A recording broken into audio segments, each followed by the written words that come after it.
Shalom. First and foremost, I want to give all praises, honor, and glory to Yahweh, Bahashem, Yahweh Shai, Bahashem, Rakakwadash. Double honors to the elders and apostles of Great Millstone who rule well. Peace, love, and salutations to the hopeful elect. This is your brother Dawadah from the Men in Valor Camp here in Greenville, South Carolina, coming back with another video in sincerity and in truth. Lord willing to keep edifying.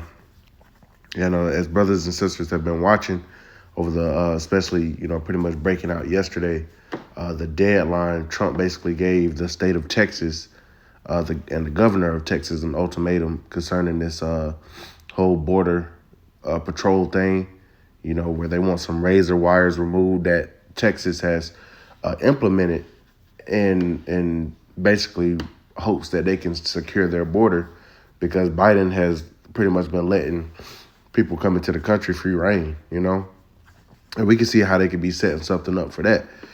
But going back to Monday,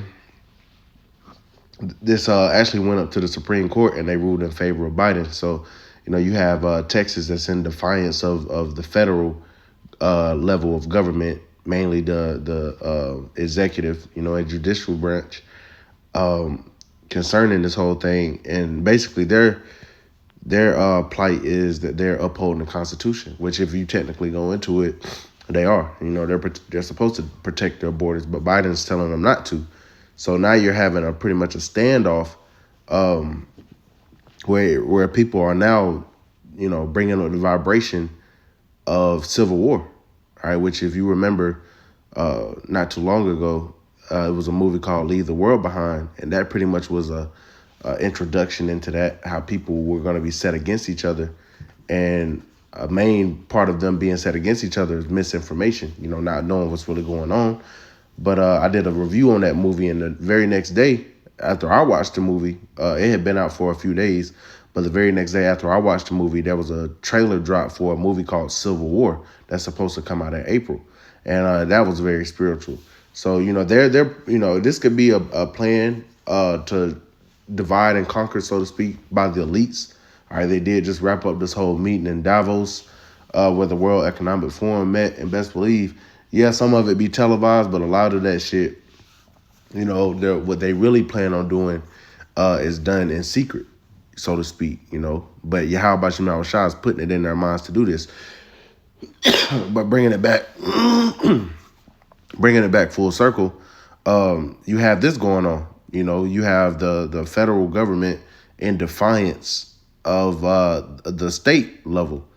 And you had Governor Abbott, which he's the governor of Texas. He activated his National Guard, and then you had 25 other states that are aligned with Abbott in defiance and are willing to send their national troops.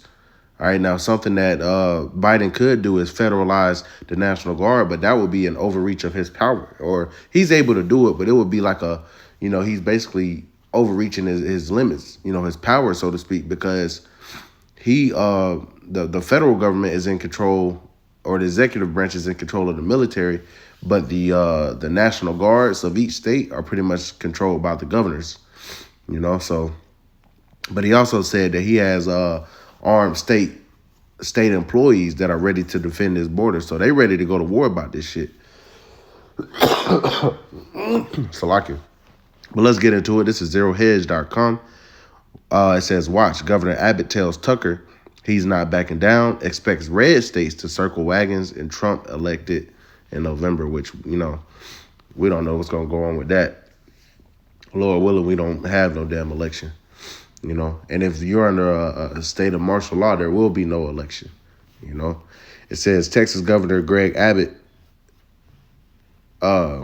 spoke with Tucker Carlson on Friday, telling him that he's going to do as much as possible to put up more border barriers and deny illegal entry, and that our head is down and we're working regardless of what Biden administration is doing. So they saying, fuck you, and that's going into what? They shall not regard their kings and princes. Even though Abbott is in a position of power, the chief, the commander-in-chief is supposed to be Joe Biden, and he's supposed to listen to him, but he's not. He said, we're going to do what we got to do despite what he got to say. So that's Esau being divided. That's a lock here, man. It says that would be a boneheaded move on his part, a total disaster, he said. We are prepared in the event that the unlikely event does occur. We do have other armed state employees, like I mentioned, on the border as we speak right this minute. And that's the Texas Department of Public Safety, as well as other law enforcement officers, as well as our National Guard from other states. And you can be assured that we will be more national, or that there will be more National Guard from other states and more law enforcement officers within the state of Texas and other states. So, I'll read a little bit more, but, we're getting the gist of what he's saying. It says 10 retired FBI officials and experts in counterintelligence sent a letter to congressional leaders warning that the Biden administration policies have facilitated a soft invasion of military-aged men into the United States from terror-linked areas of the world. And that's the big thing. You got these men coming in, because don't think it's just Issachar that's coming up, exploiting the fact that this border has been laxed in its entry, and people entering. They can have people coming from Hamas. They can have people coming from Iran. You never know, It says the letter written on January 17th before Texas Governor Greg Abbott invoked the invasion clause of the U.S. Constitution suggests that a terrorist attack is likely imminent, and that's something to watch out for as well. The threat we call out today is new and unfamiliar. In its modern history, the U.S. has never suffered an invasion on the homeland, and yet one is unfolding now. The letter reads, military-aged men from across the globe, many from countries or regions not friendly to the U.S., are landing in waves on our soil by the thousands, not by splashing ashore from a ship or parachuting from a plane, but rather by foot across the border that has been accurately advertised around the world as largely unprotected with ready access granted. It would be difficult to overstate the danger represented by the presence inside our borders of what is comparatively a multi-division army of young single adult males from hostile nations and regions whose background, intent, or allegiance is completely unknown. They include individuals encountered by border officials and then possibly released into the country, along with shockingly high estimates of gotaways, meaning those who have entered and evaded apprehension. The letter continues. So, he's talking about, how these, that's their main concern. They're not really thinking about, they are, but they're not really concerned about the Issacharites or Northern Kingdom tribes that are just coming in, here like they've been coming to try to provide a better life. They're talking about there's been a major influx of men, young men that are war age. And I know Apostle DeHart was going into this, and that's their main concern. And the fact that Biden is just letting them in, you could tell this is the pretense of a potential T attack, something to look out for as well. You have multiple things going on, but this has created a divide, a division amongst Americans. And that leads me to this right here. And I'm not going to get into it. I'm going to just read the title. It says Business Insider, Representative Marjorie Taylor Greene calls for national divorce between red and blue states amid Texas border standoff over migration. And that's a divorce will be a separation. So she's calling for a separation of the Democratic states and the Republican states. And ironically enough, it's split right down the middle. You got the 25 states, and these are Republican states that are in allegiance to Abbott, to the governor of Texas, and are willing to send their troops down to help. When, they gave, once again, they gave Trump, or not Trump, they gave Abbott a 24-hour deadline, which has already passed. So who knows, if they're going to send in the U.S. Army, and there's going to be a standoff between National Guardsmen and the U.S. Army. And these are all American soldiers. These are all American citizens. So what is that? That's civil war, But the Lord forewarned us of these things, man. These things were going to happen. So we don't get so bent out of shape or shocked when they do come to pass. We embrace it because prophecy is being fulfilled. So let's get a couple scriptures. This is Matthew chapter 24 and verse 3. And as he sat upon the Mount of Olives, the disciples came unto him privately, saying, Tell us, when shall these things be, and what shall be the sign of thy coming and of the end of the world? Yahushua answered and said unto them, Take heed that no man deceive you, for many shall come in my name, saying, I am anointed, and shall deceive many. And ye shall hear of wars and rumors of wars. See that you be not troubled, for all these things must come to pass, but the end is not yet. Right? These things must come to pass. These are all signs and tokens that Yahushua is at the door. Verse 7, For nation shall rise against nation, and kingdom against kingdom. And there shall be famines and pestilences and earthquakes in diverse places. All these are the beginning of sorrows. And this is, milk for us. We know. But when these things come out, we got to bring out these scriptures. Nation rising against nation, kingdom against kingdom. These are the beginning of sorrows. Let's get this.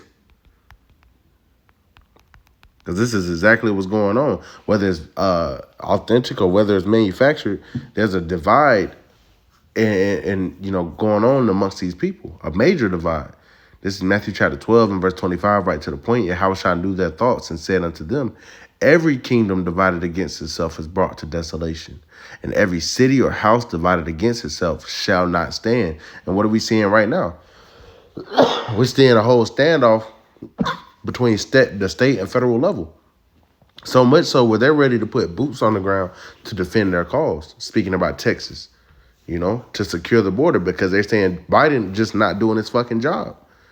And he's threatening to take away, try to overstep his boundaries, so to speak. So, hey, this is the pretense of a damn civil war, man. There were states that seceded from the Union before. Texas been wanting to become secede from the United States. So, but hey, before that even happens, it could happen. All right, but if you start seeing these basically chaos ensuing, and troops do end up, shooting at each other. That is an extreme if, concerning this cause. They could, resolve the issue, we'll see. But if something like that, something so extreme does come to play, they're going to enact the martial law, and FEMA takes control of the United States. This is why you have 10 FEMA regions, which we know is going to happen. So something is going to happen to where this martial law is going to be invoked. There is not going to be an election. There's not going to be any voting. There's not going to be any president. All right, you're going to have FEMA taking control, and then everything that follows with that. So let's finish off here. As always, man, this is prophecy playing out right before our very eyes, and we're excited. Matthew chapter 19 and verse 2, it says, And I will set the Egyptian against the Egyptian, and they shall fight everyone against his brother and everyone against his neighbor, city against city, and kingdom against kingdom. So right now we're in modern day, or we're in spiritual Sodom and spiritual Egypt. So the inhabitants thereof are spiritually Egyptians. All right. Hey, these Edomites held us in bondage, and now they're fighting. All right. They're at odds against each other. And I do think this, it does have a sense of authenticity, because the Lord is orchestrating this. We seeing 2 Ezra 15 play out before our eyes. We're seeing these prophetic scriptures that seem to have tarried for a long time. We're seeing them come to pass, because why? We're in the very end, man. All right, so we're going to see what happens of this.